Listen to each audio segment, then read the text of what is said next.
Hello, and thank you so much for taking the time out to listen. So, today I titled this message Mental Illness, the Hidden Truth.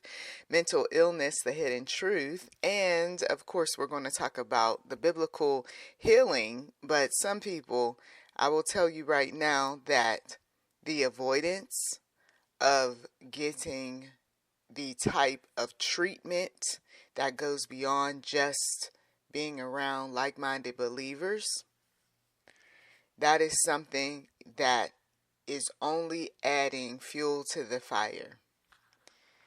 Because what people do is, especially in the church, is when some have prayed for you, they're assuming that, okay, now that I've prayed, everything's going to be all right. The person is going to walk the straight and narrow. We're not going to have to deal with this mental illness any longer. And that's not true. And God, He uses doctors, psychologists, all sorts of individuals to help out with mental illness. Sure, you got the spiritual side dealt with in terms of the prayer, but there's other aspects, right, to one's mind and body that need to be addressed. And some folks are running around here without taking their medicine. Let's just be real and 100 about that. Other folks, okay, fine. You don't need the medicine any longer. It was only for that particular season, time in your life. So you say. And then the next thing you know, we're finding out people are drinking and they're smoking and they're doing all sorts of stuff to quiet the demons in their head. Others, they run from man to man, woman to woman, and everything else in between. I put together something visually to show you the traps, the things that one will trap his or herself in rather than ask for help. Let people know what's going on. They hide, you see. They make excuses. They tell lies. Ever since I was a kid, I saw how so many people made excuses to cover up mental illness. They would tell their share of stories. Some folks would just ignore and say, well, that's just how that boy is. That's just how that girl is. We just go on, touch and agree, pray for them, but that's it. Meanwhile, the teacher notices something's off about this child. I need to call the parents. The police officer who keeps seeing the same old child showing up for one thing or another, something's wrong with this kid. The people who have had to listen to the lies told about them, what is wrong with this person?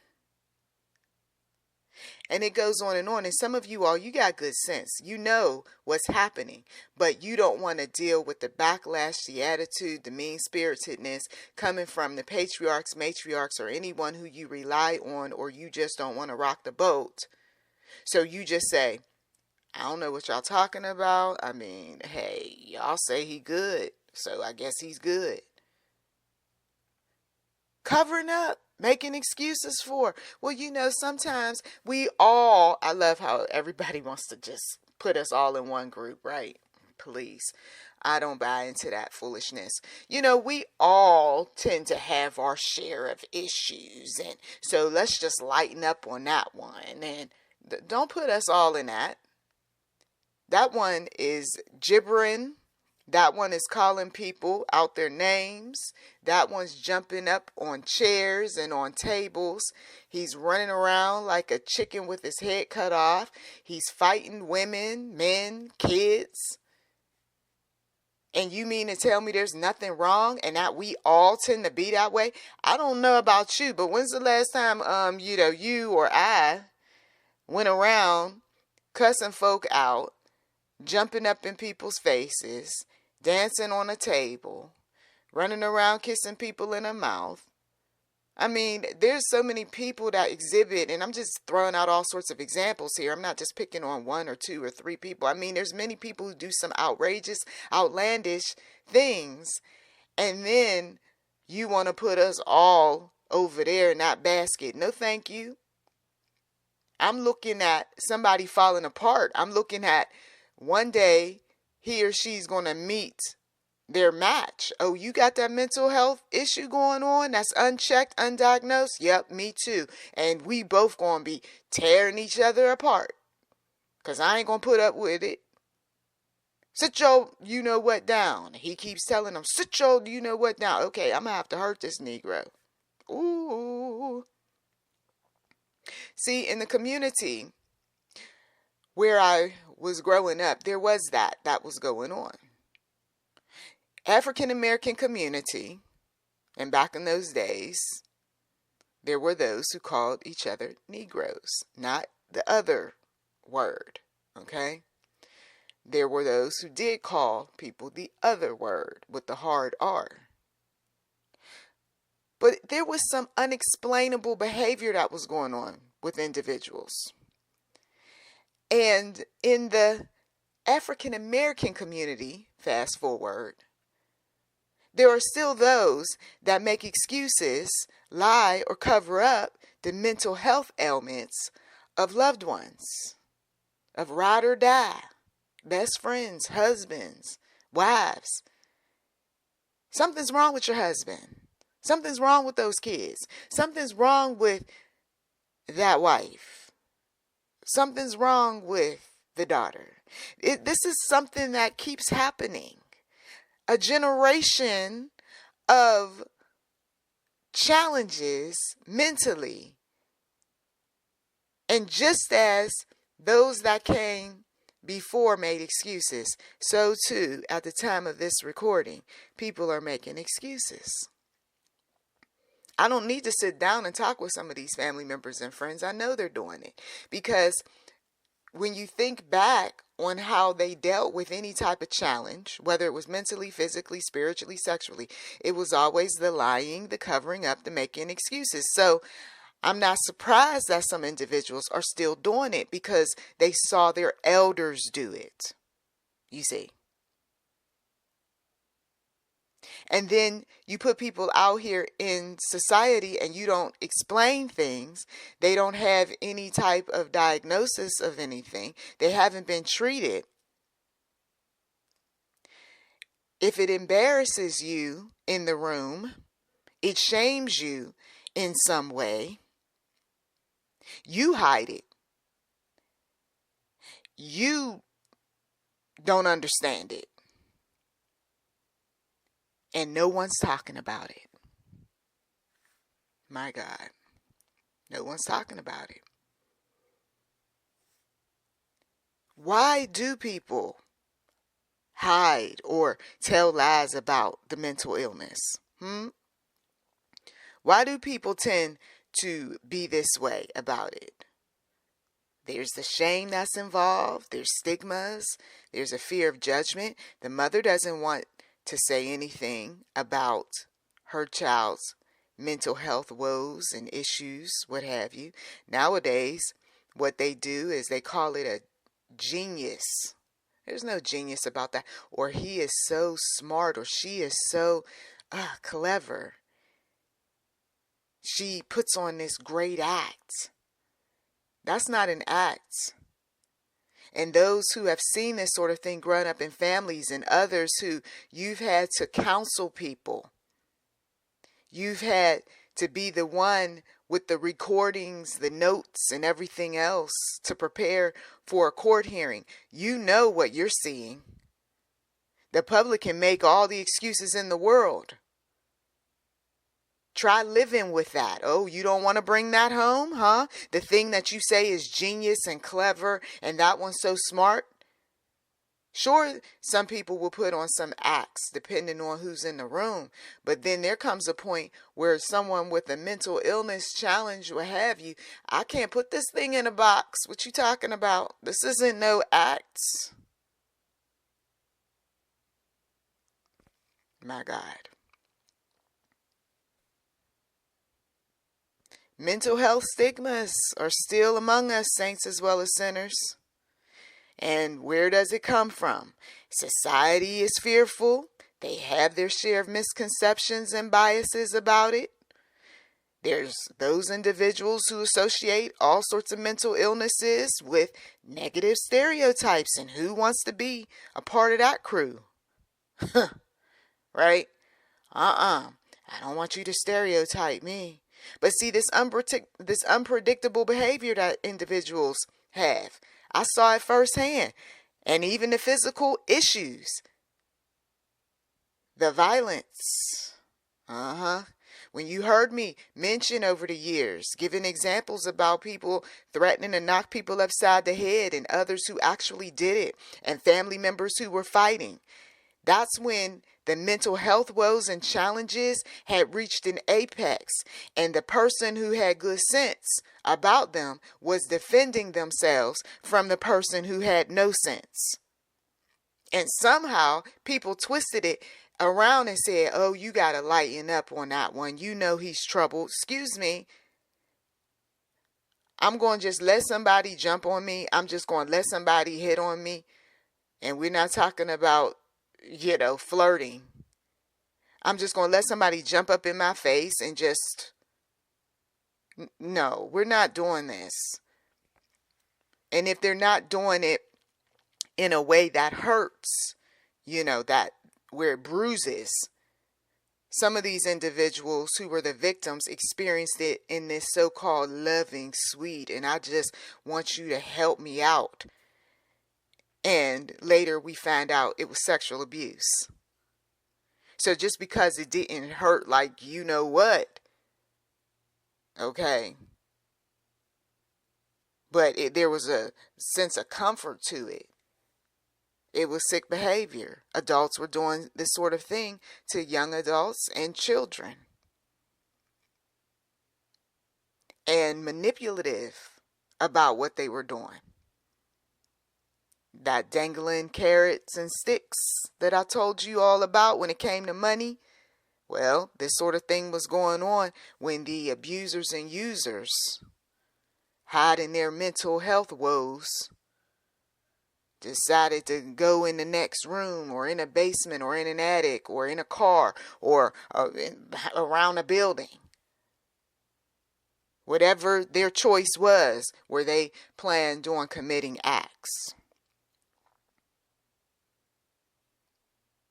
And once again, the enablers, always making excuses, telling some share of lies. Mental health challenges. The people who had the sickness that was in their head, their fantasies, and some of them acting out on this sort of thing. They knew that there were those in the room that were judging them and discriminating against them. You don't want to get the help. You don't want to go off to the rehab center. Yes, a lot of the mental health challenges were drug induced, whether illegal or legal. Somebody was abusing and using. And so, sure, there's going to be judges in the room. Sure, there's going to be some discrimination and so forth, because you don't want to do what you need to do. And then those that did what they needed to do, they still faced it anyway. You're talking about some individuals who did years and years of using and abusing family members. Okay, I'm glad that you've gotten your help. I'm glad you're taking your medicines and so forth. But you cannot come to my home anymore. You cannot be that individual that's going to be saying, oh, everything's okay and all right. And then these same individuals every now and again wouldn't take their medicine and they go back to their old ways again. And then it was, oh, it's okay, it's all right. Nope, we need the police to show up. And then the police, oh, well, we're always coming to this address and what's happening here. This person is off the chain. That's what's happening. And I wish you all would do something about it. Get the paramedics or somebody involved, but this person can't keep coming to this address. Now people are putting out all sorts of, not recently, but years back, and I know I was one of them, put a PFA out. We're not going to keep dealing with this. Now you taking it too far with your forgiving and forgetting stuff. You taking it too far. Because see, those that wanted the benefits of having a place to stay, the benefits of eating 3 square meals and some snacks. Quite naturally, they were putting pressure on people to forgive and forget. Some of these statements that people come up with, you got to consider the source who is providing these statements on forgiveness and forgetting. Could this really be the one who's got all sorts of dramas and traumas? Of course. So I don't want you to wash my face with those sorts of things, because I want to come back and live with you. You gonna stay on your medicines? Okay. They don't do it. And now here comes the police again, showing up.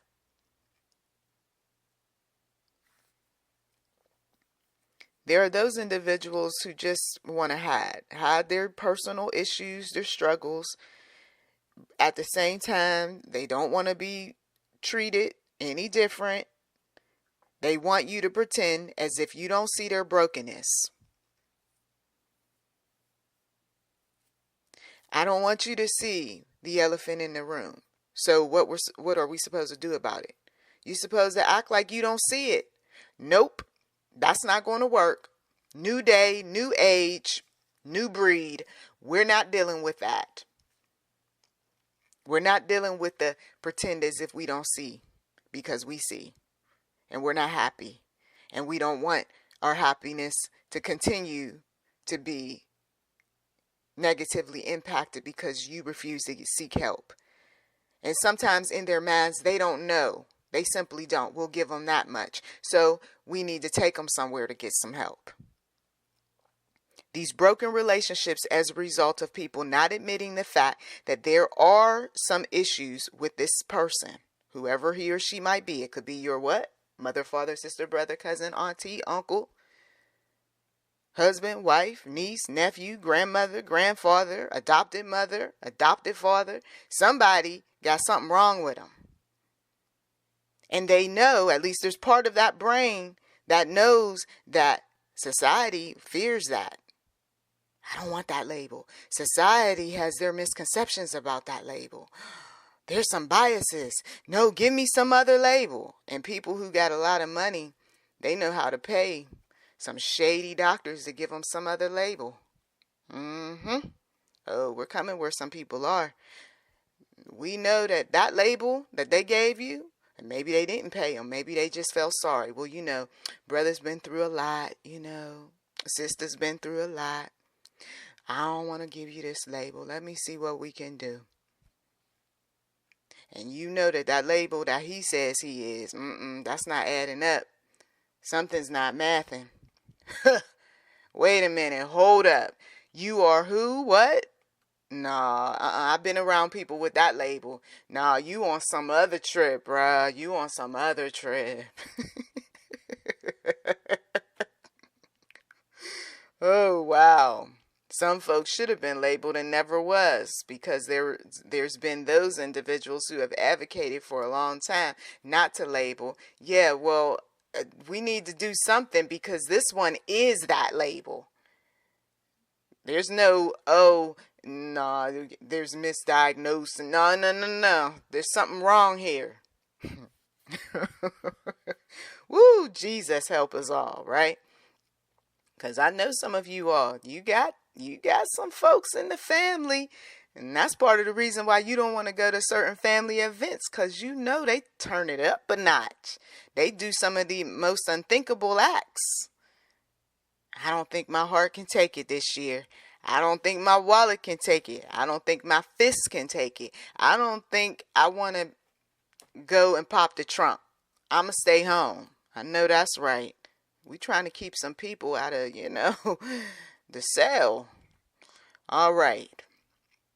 So, because there's this lack of understanding in terms of what's going on with these individuals, you are going to formulate whatever in your mind concerning them, okay? Whether it's right or wrong, we're not going to get into that. It's just that there's something in your mind concerning this person. And yes, what they're doing or what they're saying is making you uncomfortable. And if your safety is at risk, you need to get away from the individuals. That's why I'm always encouraging people to get gone out of situations. And some folks will say things like, well, I don't know how to go about doing this, and I can't just leave so and so. There's so many resources out here. You research for hours and hours and hours until you figure this thing out. Okay? So there are those outdated types of information that's out there, the things that some of our people have said about people with any number of mental health issues. You've got to let go of the ignorance. Okay? That's why we research. That's why we read. A lot of people, a long time ago, they were not educated. I mean, we respected some of their wisdom, right? Common sense. But we got to come back to the fact that a lot of people, and even now, are still not into reading books and studying, not into listening to books, taking some notes. They're simply not. Or they get a sentence or a paragraph and then they assume that they're suddenly an expert on something. Well, I lived it. Yeah, you lived the side where you were going through the dramas and traumas, but you haven't been on the other side. You see, where we're on the outside looking in and we see and we're experiencing and we're not going to keep putting up with. There's only so much understanding that a person is going to have. And this is where those who have hurt people time and time again, this is where you need to let go of what people ought to do and how they should treat you and everything else, and understand that there are some people in that room that they're not going to treat you in the way that you feel you should be treated, especially when they done went through the fire with you. They don't trust you. They don't understand.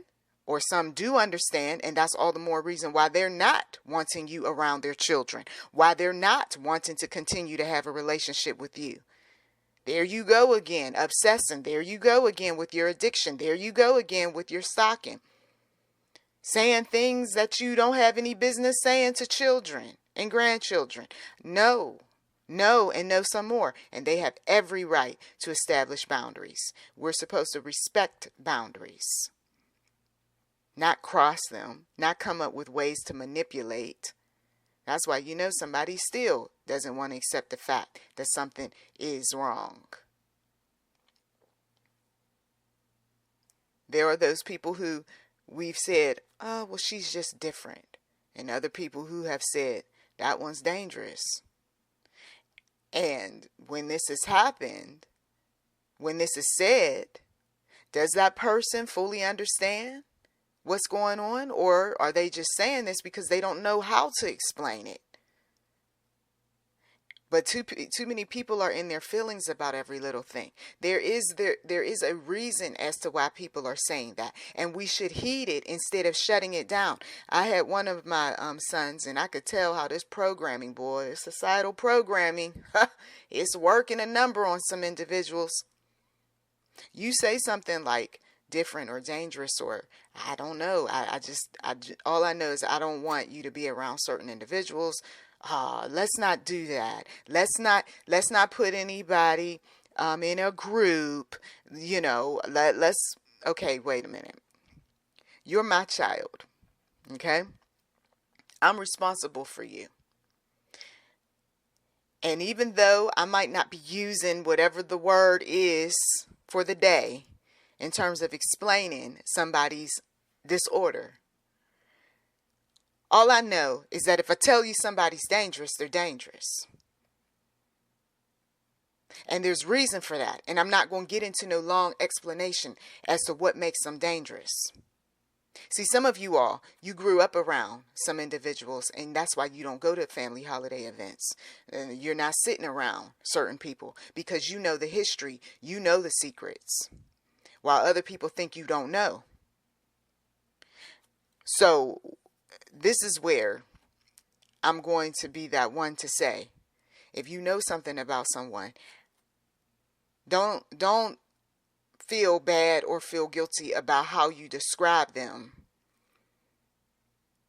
Know that your job as a parent, a grandparent, what have you, is to protect yourself as well as your younger people in the family.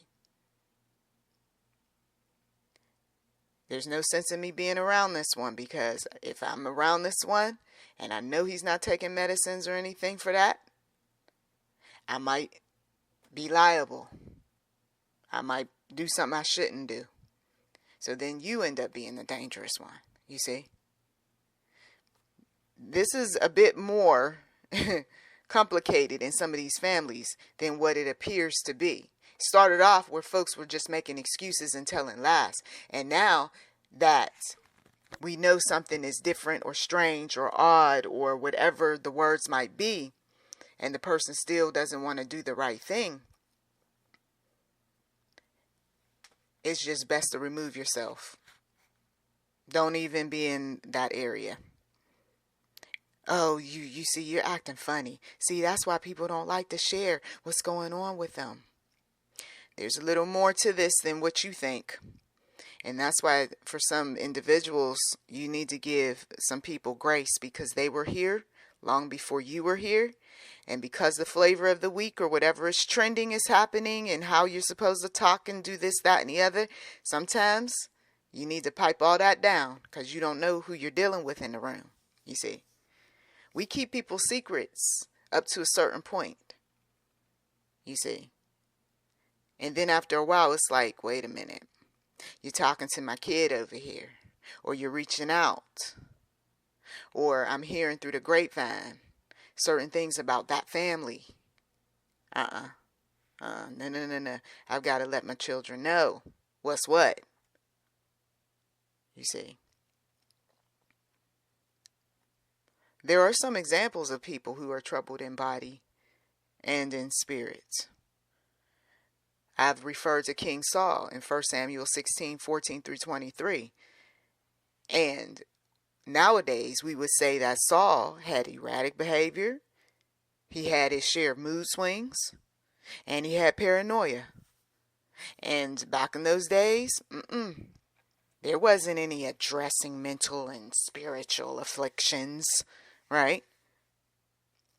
Nowadays, you have a King Saul that runs an organization, okay, a government,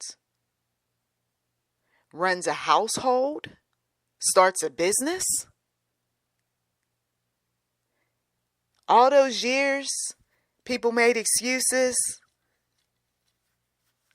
unaddressed mental and spiritual challenges. Well, you got to consider, I'm not considering anything. I know that my money's not going over there. I know that I don't trust that person with the things that are most important to me. I won't stay in a room by myself with that person.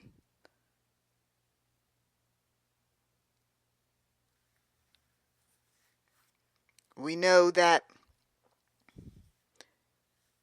there was a demoniac in the Gospels over there in Mark 5:1 through 20. And these are for your further study. We're trying to reduce messages lately. But this man is possessed. He's living in the tombs. You see? When you see in this movie that will be uploaded pretty soon, you're going to see trap, trap, trap, escape, escape, escape. Something that is created that causes someone to run away in the mind, the body, and the spirit. And how does that impact your day to day? Or when what feeds you to keep you from paying attention to what ails you, when what feeds you starts to run out, now what? That's why you get some people, can I get another hit? Can I go over here and do this? Is it going to give me the same feeling that it gave me last time? Let me take it up a notch. Let me rub it all over my body. Let me do some things that I've never done before. Let me get some other people involved with this thing. I need to take it just a step more. I need to do just one more thing. Somebody got a mental illness. But he's so good about this. Yes, but he got a mental illness. And she can do so many wonderful things. Yeah, but there's a mental illness. Well, he doesn't bother anybody. He's up in his room or in the house somewhere, but there's a mental illness.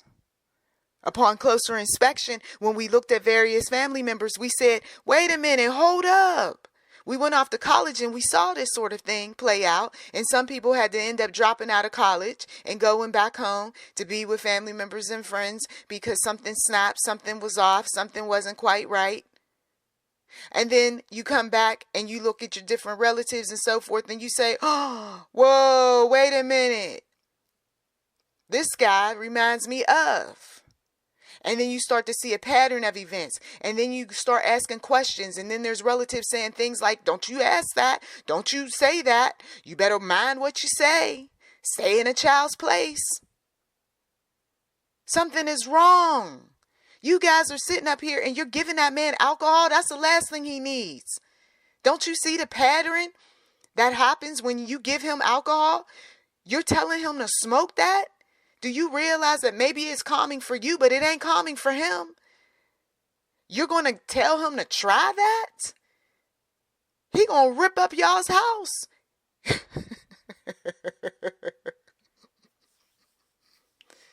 Lord Jesus. You know when she's on that, you know she loosey-goosey. That's all the more reason why we gon' have her take it, because we know what we gon' do.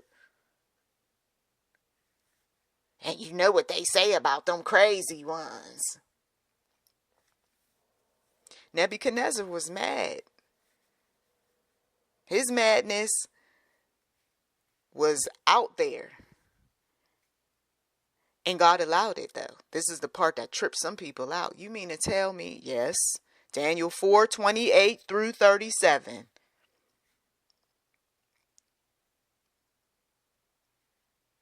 You got some pride. You also got some mental disturbances, too. Pride comes before the fall. Nebuchadnezzar, perfect example of that. But how do I deal with people like this? Because you done already went down that list of people and their mental health woes and undiagnosed and unchecked and all of that. But I got this going on around me. So what do? I'm glad you asked. First of all, document what you're seeing, what you're hearing, what they did yesterday, what they did today, what you think they're going to do in the future. Put some dates and times, okay? We're not going to just say, oh, he committed this bad behavior on such and such day. What makes it a bad behavior? Or he tends to have these weaknesses. What is these weaknesses that we're talking about? I mean, this could be she, this could be they, so I'm just using he as an example. Of course, we're demonstrating compassion, right? We are believers, okay? We're going to be patient. These loved ones that I saw growing up, I was told, let that one speak. Be patient. Don't rush this one, right? We were told to be mindful of what we're saying and what we're doing. So they were teaching us to be compassionate and being patient without using the words. This one's troubled. This one's touched. That was their nice way of saying that one has a mental health issue. Okay. A common word back in those days they used was crazy. Okay. And I wrote a book called She's Crazy. And that is for the battered men who, I don't want to put my paws on her, but something's wrong with her. Okay? Now I'm going to switch and start talking about she. You have to encourage this one to get some help. She might be dealing with so much that her brain has snapped. Okay? She's not doing what she used to do. She's saying some things that make no sense. She's not a genius. Something happened to her. She might not be talking about it. It may have happened at the workplace, at the church, in the car, somewhere. Something happens. Maybe she had a baby or recently lost a loved one. Babe, have you considered professional help? There's some counselors out here, therapists, pastoral care. I don't need any of it. Okay, if we can get somebody to show up at the household, do it. Call the paramedics. Don't call the police. Call the paramedics.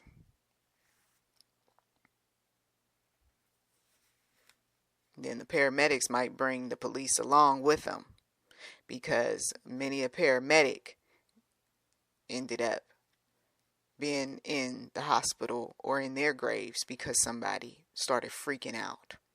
Okay?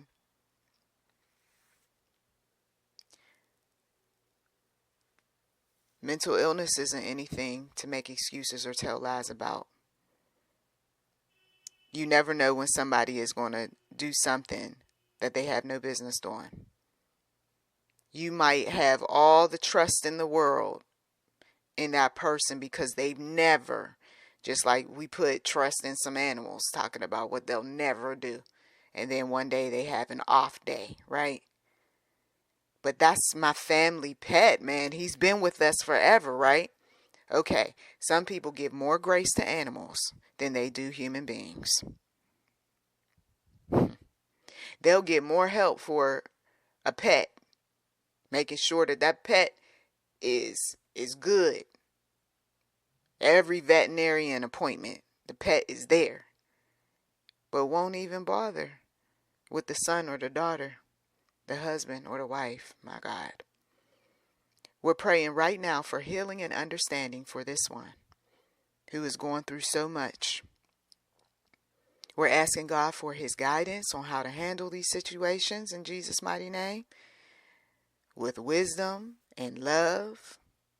We're asking, oh Heavenly Father, that you give us what we need in terms of resources to help this person get through the challenging circumstances that they are facing right now as we speak. Put your angels of protection all around them, and let no weapon formed against them prosper. In Jesus' name, amen. Faith does play a part in dealing with mental health woes, okay? It does. However, we can have the faith. The person who's going through can have the faith. You may have already prayed for yourself or prayed for someone else, because some listeners may recognize themselves in this audio, and that's okay too, right? You've got your scriptures that give you the strength to get up just another day. But I'm still not satisfied. I still got something going on. And when I realized that, having had children back to back, I was going through postpartum. I was walking down the street in a double stroller, beautiful little babies, but my mind wasn't right, and dark thoughts were happening. I talked to my mother about it at the time, God rest her soul, and I also talked to the children's father, and he didn't hesitate to take me to my doctor's appointment. And I didn't look at it as a shameful thing that I had been experiencing and all this other stuff.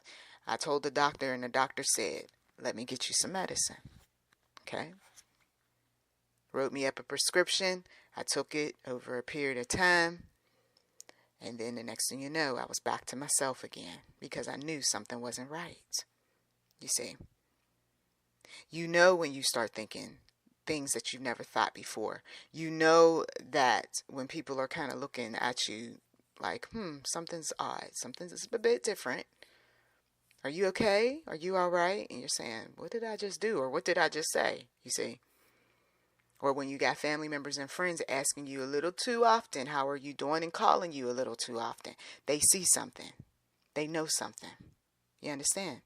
And so if you don't face the issues, then you come up with all these other things to try to distract you from what the issues are.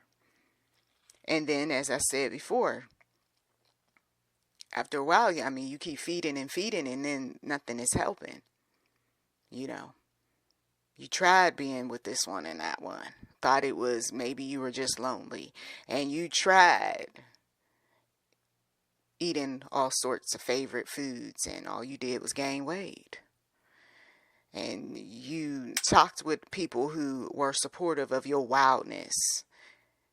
And they're just like, girl, you okay, you all right. And then you go and you pray about it, and then you start to feel like God's not listening, or you did some bad things and that's why he's not listening, right? You go to the church, but you don't want to tell all your business, because that's my business. You see, you think you can escape by traveling somewhere, going somewhere new and different, and all you do is run into more problems that entrap you. That trap you in mind, body, and spirit. In that movie, I visually show you what that looks like. Please do keep coming to this channel until you see the movie Harmless by NichollMcGuire Media. I thank you as always for taking time out to listen. You've been listening to YouTube NM Enterprise 7. Feel free to like, subscribe, comment, and yes, we do welcome giving on this channel, and thank you. Blessings to you.